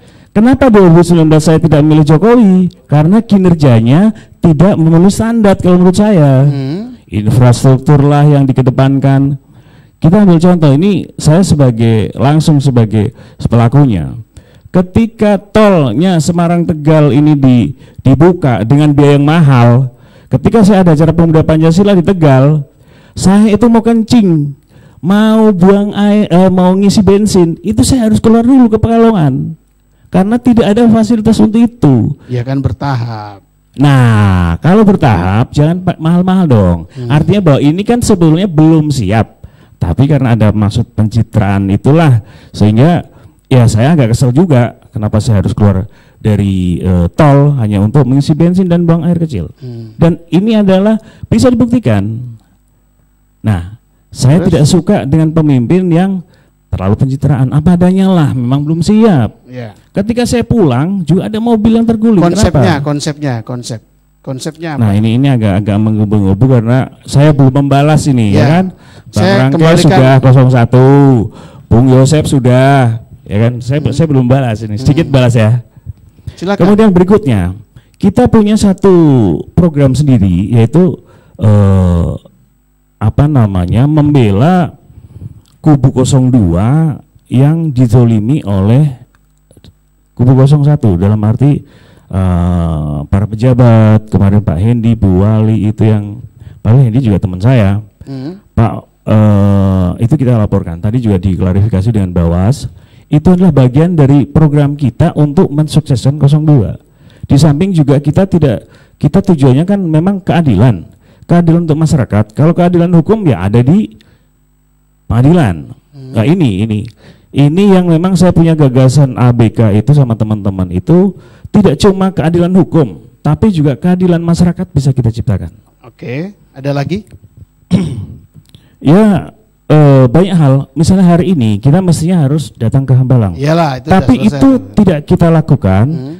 Itu ada program ke sana. Artinya bahwa ABK itu diberi tugas oleh BPN. Pertanyaan saya, gagasannya, konsepnya apa? Gitu. Nah, ini makanya tadi saya katakan bahwa inilah bagian dari aplikasi daripada program atau konsep.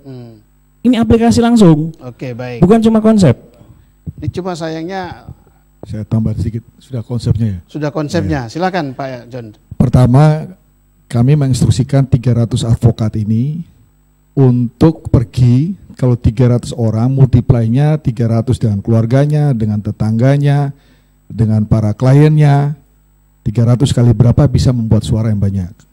Itu konsep kita satu. Di Jawa Tengah ya? Di Jawa Tengah. Kedua, kita membentuk tim khusus teknis untuk persiapan menghadapi pembelaan hukum terhadap Joko Widodo. 300 advokat ini siap sedia, dibutuhkan setiap saat, berkoordinasi dengan TKD dan TKN untuk pembelaan itu. Yang ketiga, kita terlibat langsung, konsep kita terlibat langsung bersama-sama, tetap menggunakan baju putih ini sebagai bentuk kebersamaan dengan Jokowi, dimanapun dia berada, kita bersama-sama, turun bersama-sama, membaur dengan masyarakat dan menunjukkan keberadaan advokat. Kubu yang lain boleh pakai baju putih juga nggak? Boleh. Boleh. Dan yang putih. Ya, saya kira putih itu sudah bukti bahwa kesucian orang itu ya. Dan yang keempat, kami bersama-sama, konsep kami adalah keberadaan kami itu membuat suatu karya yang nyata dalam bentuk dukungan secara bersama-sama, segala program Jokowi kita akan terlibat. Dan sebelum saya akhiri, saya terima kasih kepada Pak BK, karena itulah hati nuraninya dia. Orang kalau mimpi tertidur berteriak amin, berarti itulah yang dia pilih kan gitu. Terima kasih apa yang sudah sampaikan, kejujuran kita bisa terima dengan baik. Terima kasih. Selamat bergabung di 01. Ya, tambahin. Memang kita dalam membuat program atau konsep ini sudah kita buat real, bahwa kita sudah setelah pasca deklarasi kita meeting. Artinya beberapa cara kita lakukan, yaitu seperti kita melakukan menyuruh klien-klien kita yang pernah kita bela. Artinya dia sudah merasakan jerih payah kita. Kita suruh mereka. Tapi tidak menjadi syarat untuk membela ya? Bukan ya? Tapi kita minta tolong, kalau dia satu visi kami, saya suruh door to door. Ya. Jadi 10 orang minimal target tiap hari, ya. Atau 10 rumah.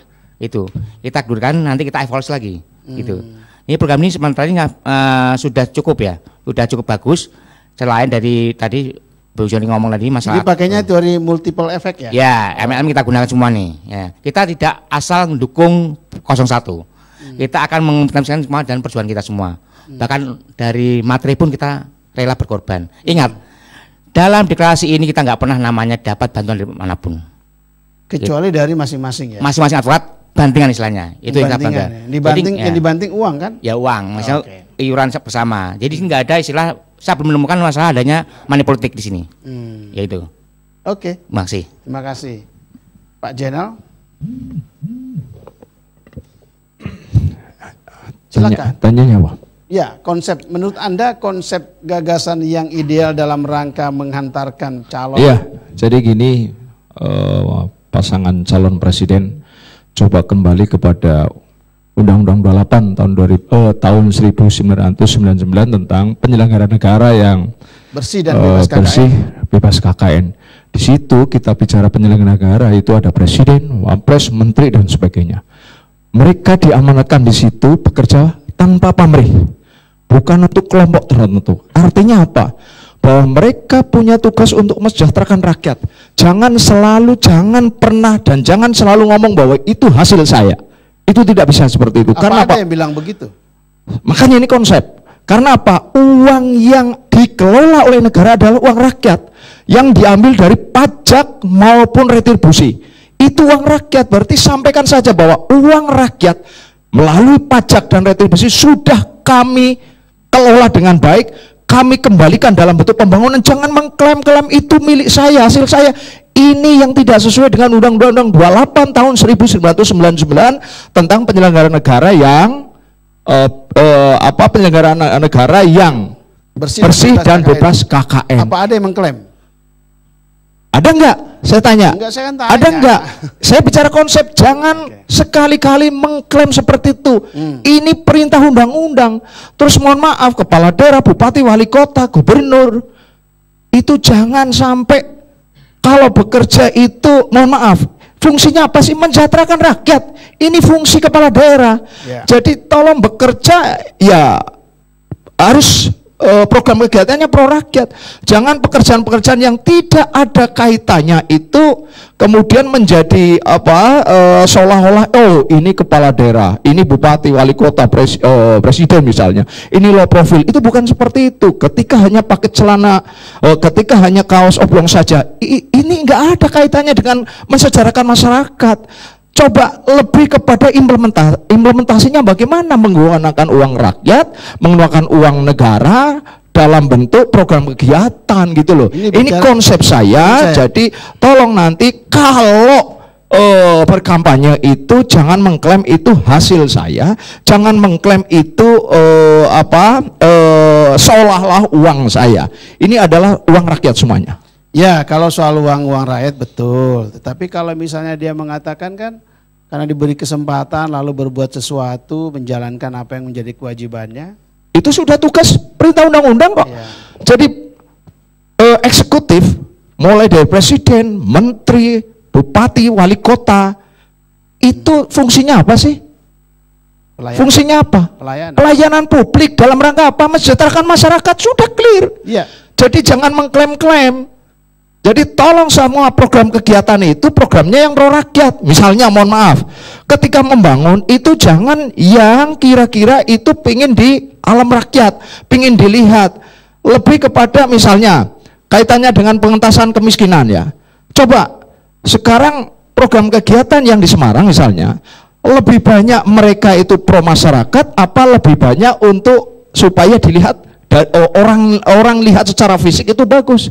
Oke lah, misalnya kita lihat di Semarang ada pedestrian, ya, kemudian di pedestrian indah-indah sekali, ono bendungan dan sebagainya. Sementara di tempat lain itu masih banjir gitu loh. Ya. Ini kan harusnya memikirkan seperti itu program kegiatan yang pro masyarakat. Kan ini satu contoh saja gitu. Satu persatu mas. Nah enggak satu persatu, tapi gini Bu.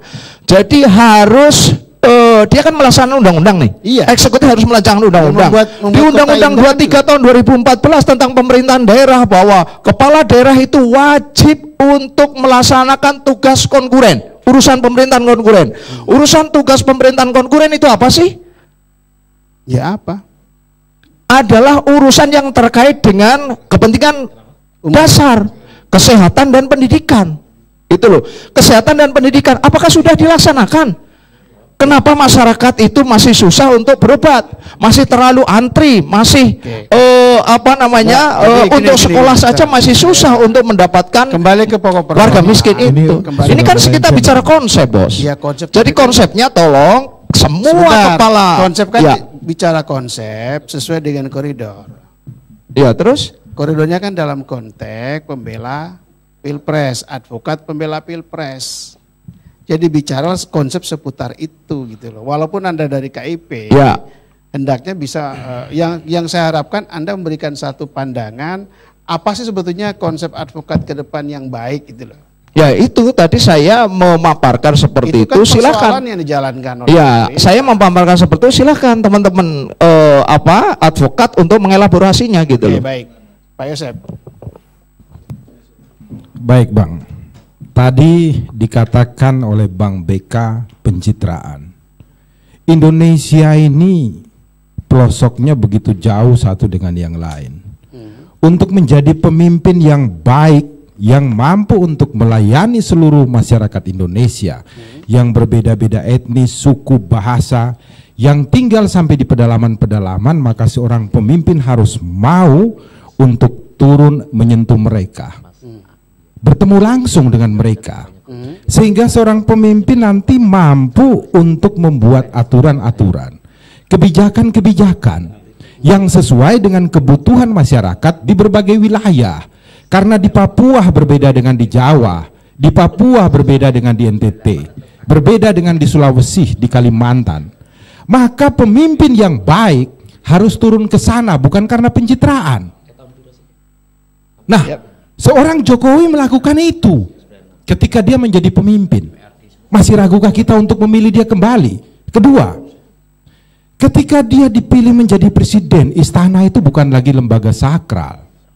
Dia mengundang semua elemen bangsa, pengusaha datang, ditanya apa yang Anda inginkan, untuk membuat aturan dan kebijakan bersama-sama dengan DPR untuk melayani rakyat.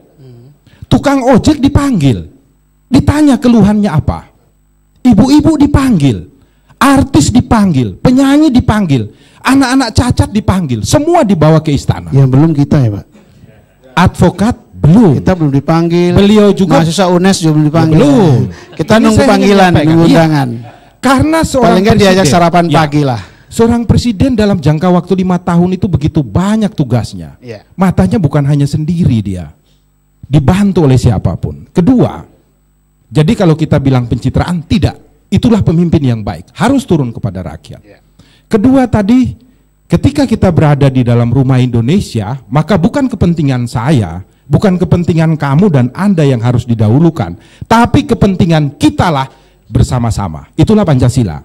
Saya ingin mengajak semua yang ada di sini dan masyarakat di Jawa Tengah ini melihat, Jokowi tidak pernah memakai kata saya ketika dia mengatakan kita sudah bangun waduk, kita sudah bangun jalan tol di Jawa, di Trans Jawa, di Trans Kalimantan, di Trans Papua. Dia selalu memakai kata kita.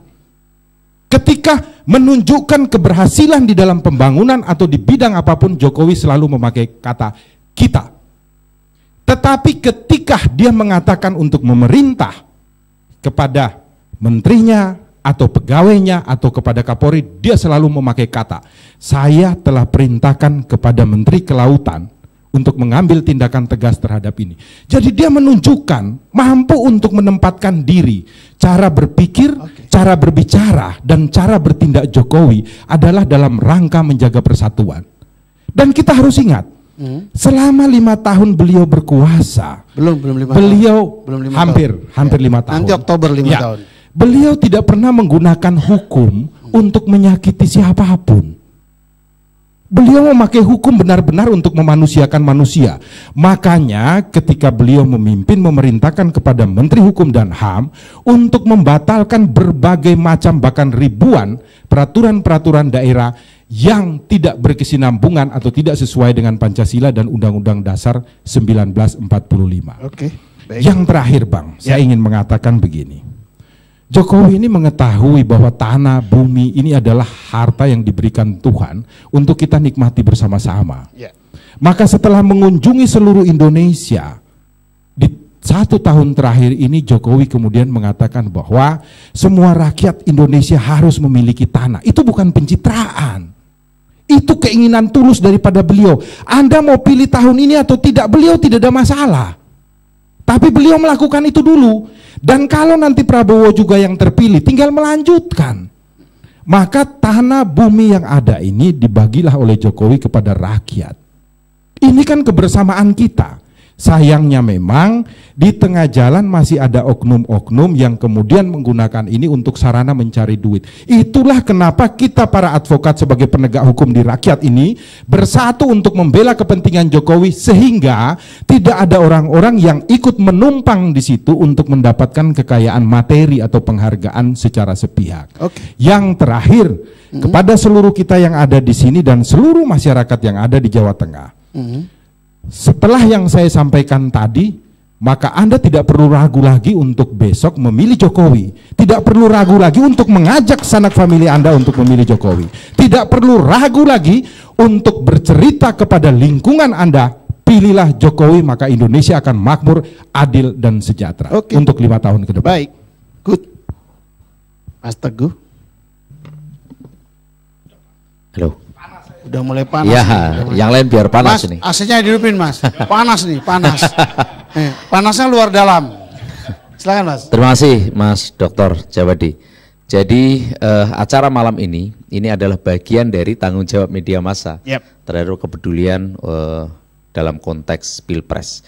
Jadi beberapa waktu yang lalu kami di Asosiasi Ilmu Politik itu menyelenggarakan diskusi atau seminar nasional. Jadi ada beberapa pakar KPU hadir, DKPP juga hadir, kemudian Pak Burhanuddin Muhtadi juga hadir, itu banyak hadir.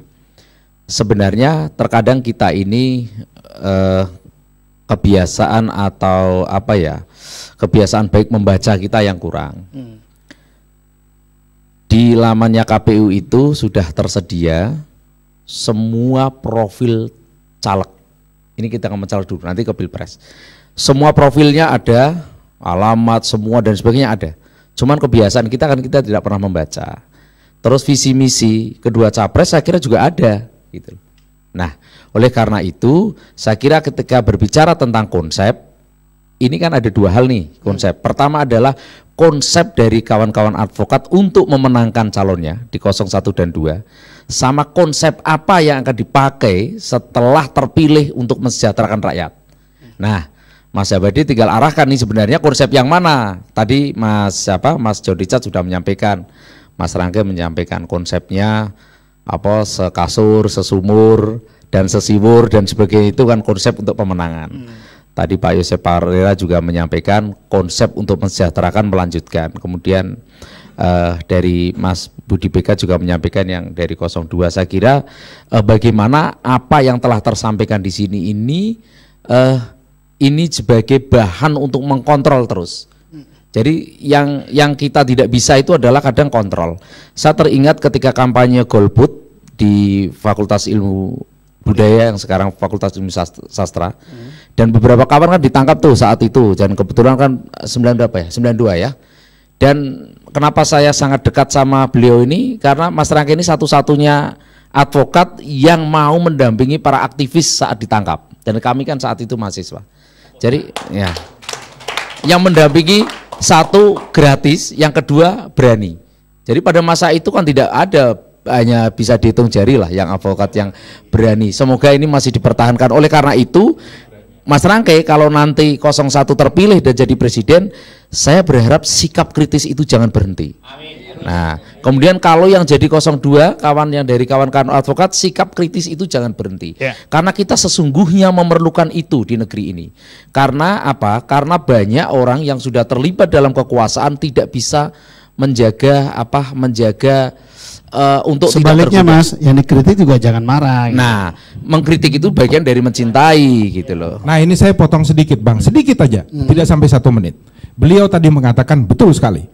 Setiap orang yang berkuasa kembali pasti akan terlena dengan kekuasaannya dan berbuat sesuatu yang tidak baik. Itulah kenapa saya pilih Jokowi, karena begitu dia bijaksananya memilih Ma'ruf Amin sebagai seorang tokoh moral bangsa. Dia tahu ketika nanti dia akan salah melangkah, ada seorang bapak yang menjewer dia, menuntun dia, membawa dia kembali kepada Tuhan, dan kemudian dari Tuhan inilah dia mewujudkan keadilan, kebaikan, dan kasih Tuhan di dalam kehidupan masyarakat Indonesia. Maka Anda jangan ragu, Pak Jokowi tidak akan melakukan itu karena ada Ma'ruf Amin di belakang. Dan ada advokat di Jawa Tengah yang akan mengontrol, ya toh? Nah, itu luar biasa. Saya lanjutkan lagi.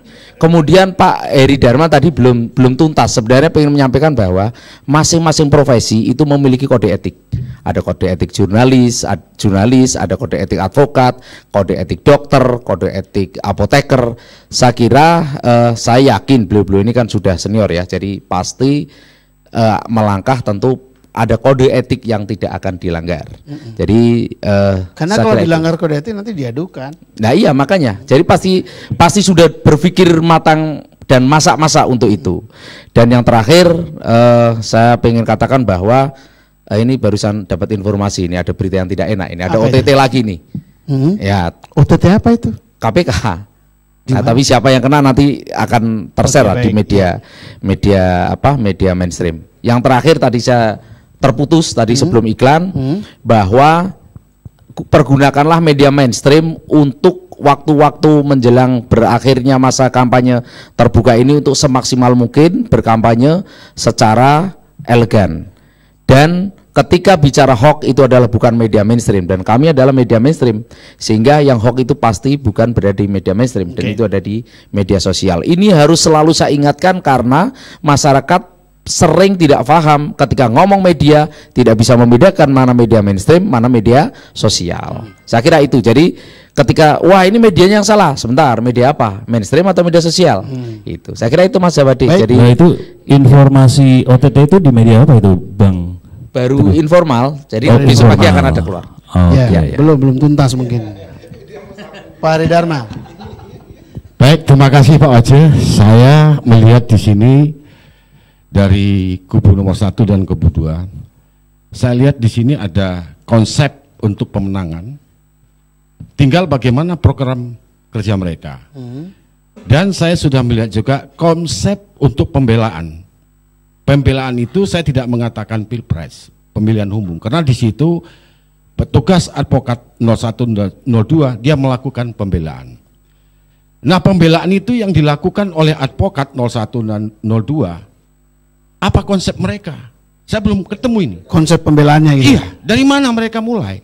Semestinya mereka ini sudah punya konsep baik untuk pemenangan 01 dan 02 ataupun untuk konsep pemenangan pembelaan 01 dan 02. Apa konsep mereka?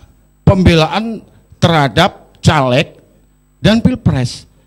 Apa? Belum ketemu. Jadi pembelaan mereka ini dimulai dari mana? Nah, kalau saya boleh sedikit memberi masukan, harusnya advokat-advokat pembela nomor 1 dan 2 ini lakukanlah pembelaannya mulai dari hak pilih. Hak pilih itu dari mana? Dari di tingkat RW, tingkat kelurahan, tingkat kecamatan, sampai tingkat kabupaten kota. Itulah tugasnya mereka. Karena apa? Karena kunci kotak suara itu harus dikawal. Kapan pemilu kita jujur, adil, dan terbuka? Memangnya kunci kotak suara di mana? Loh, kan itu ada pemilihan, pencocokan, penyoblosan. Disitulah advokat-advokat itu mengawasi suara-suara itu. Kan itu perlu, karena advokat ini membela apa gitu loh. Apa jadi yang sampai bela? pada pengawasan ya, iya, kotak suara. Jadi ya? kotak suara itu harus diawasi oleh mereka. Nah, itulah pembelaan yang dilakukan oleh advokat-advokat yang ada di Jawa Tengah. Ini menarik bagi saya. Dan begitu juga untuk strategi pemenangan mereka. Apa yang disampaikan Bang Johnny Richards, itu saya sepakat. Ini semestinya kalau bicara udah 01, 02, pasti mereka ada yang harus menang. Tapi ini demokrasi, siapapun menang nomor 1, nomor 2 itulah pilihan kita yang terbaik. Semestinya harusnya juga 02 harus berbicara, karena saya bicara di sini atas nama Kawah, hanya bisa memberi masukan. Harusnya 02 juga harus melakukan grassroots. Itu benar, ya saya sepakat disampaikan oleh Ketua 01, karena satu advokat mencari 10 suara. Orang K. Oh ya, pembina ya. Jadi mohon maaf Ketua. Oke. Jadi semestinya itu tugasnya relawan, itu bukan advokat. Siap. Karena ini kita bicara konsep yang saya mengacu kepada Kuncul. Harusnya sekarang ini yang dilakukan tidak konsep lagi, baik 01, 02 melakukanlah program kerja. Terima kasih. Oke, baik. Terima kasih.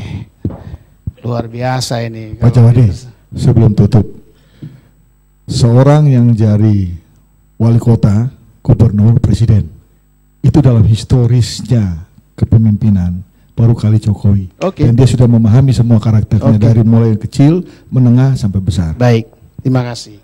Pemirsa, kita tidak bisa menerobos waktu yang telah disediakan oleh seorang produser.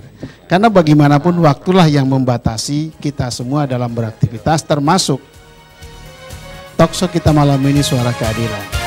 Berbicara tentang konsep advokat membela pilpres, memang perlu diformulasikan secara baik dari masing-masing. Di dalam konsep itu harus ada rumusan yang jelas, dan semangatnya adalah semangat mengkritisi. Mengkritisi bukan berarti benci, mengkritisi adalah satu bentuk kepedulian terhadap pihak yang dikritisi. Sebaliknya, yang dikritisi juga tidak boleh alergi. Program-program dalam konsep itu harus terukur dalam rangka bisa dicerna, difahami dan memberikan manfaat bagi masyarakat kita ke depan. Siapapun yang dipilih oleh rakyat di antara para calon tersebut, itulah yang terbaik yang diberikan oleh Yang Maha Kuasa kepada rakyat dalam rangka menentukan hak pilihnya. Karena semuanya adalah warga negara Indonesia yang terbaik dan kita tunggu di masa yang akan datang. Sampai jumpa di lain kesempatan. Selamat malam.